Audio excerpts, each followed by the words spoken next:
At sabi nyo po, mayroon kayong chopper pero binenta nyo na.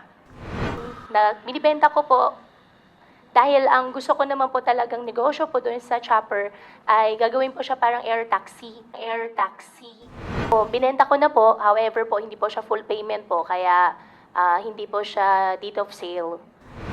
Anong klaseng British company yun? Bibili ng chopper tapos on installment pa?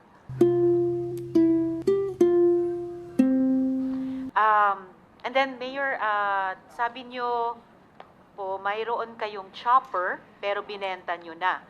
Do you stand by this statement? Yes po, Your Honor. Kasi po, pagkatapos nung nakaraang hearing, kumontak po kami sa CAAP. At active pa po ang registration ng chopper nyo Opo. na nasa pangalan nyo. Ito po. Yes po, Your Honor. So can you explain this? Bakit sinabi niyong binenta niyo na ito samantalang lumalabas, kayo pa rin yung may-ari? Your Honor, ang kontrata po namin yan ay deed of absolute sale po. Ay deed of conditional sale po pala. Babayaran po siya in next 6 months po. Installment din po. Next 6 months.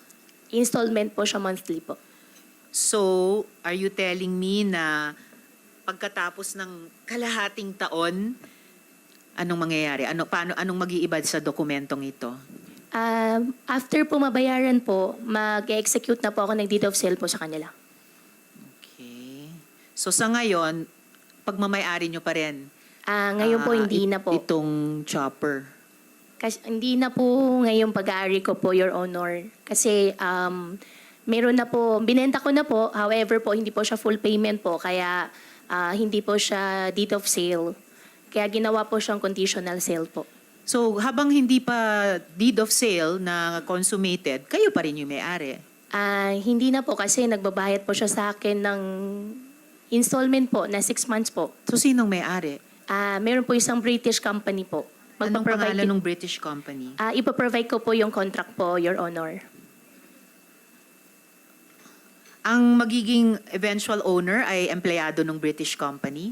Ang magiging eventual owner po ay yung company po na bumili po sa akin.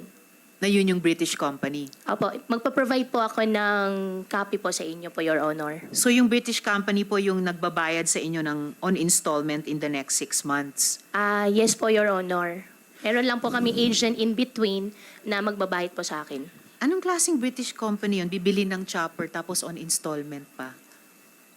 Your Honor, provide ko na lang po yung details po na lahat po sa inyo para mas para mas ma-investigate nyo po na ano po. Actually, last hearing nyo pa kasi sinabi na ibinenta nyo sa British company, and Apo. last hearing nyo pa pinangako ibigay yung pangalan. So anong pangalan ng British company?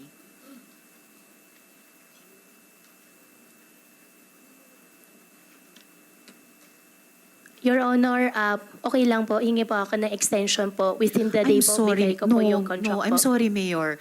Binigyan Sige na po kayo ng ilang araw mula nung nakaraang hearing, and you promised to Apo. tell the committee the name of this British company. So please. Apo, ngayon, ano yun Yes, po na po? opo. I need the answer now. Kasi dapat hindi ganitong kahirap magtanungan ng magkatrabaho sa gobyerno. Kung facts yan, dapat na ibibigay natin sa isa't isa. Apo. Hindi yung humingi kayo ng palugit noon, ibinigay naman ng chair. Ngayon, ipa-follow up ko, hihingi na naman kayo ng palugit.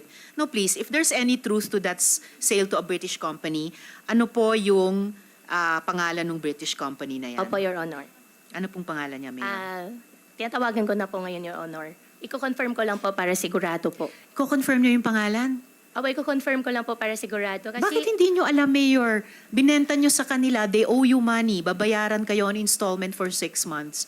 Ano pong pangalan ng British company na yan? Your Honor, yung pangalan po, ang na-execute po is yung lawyer. Kaya iko-confirm ko lang po para sigurado Sinong po. lawyer? Lawyer ko po. Ano pangalan ng lawyer nyo? Attorney Phil Joy. Attorney Phil Joy. Opo. Apelyido nila yung Phil Joy?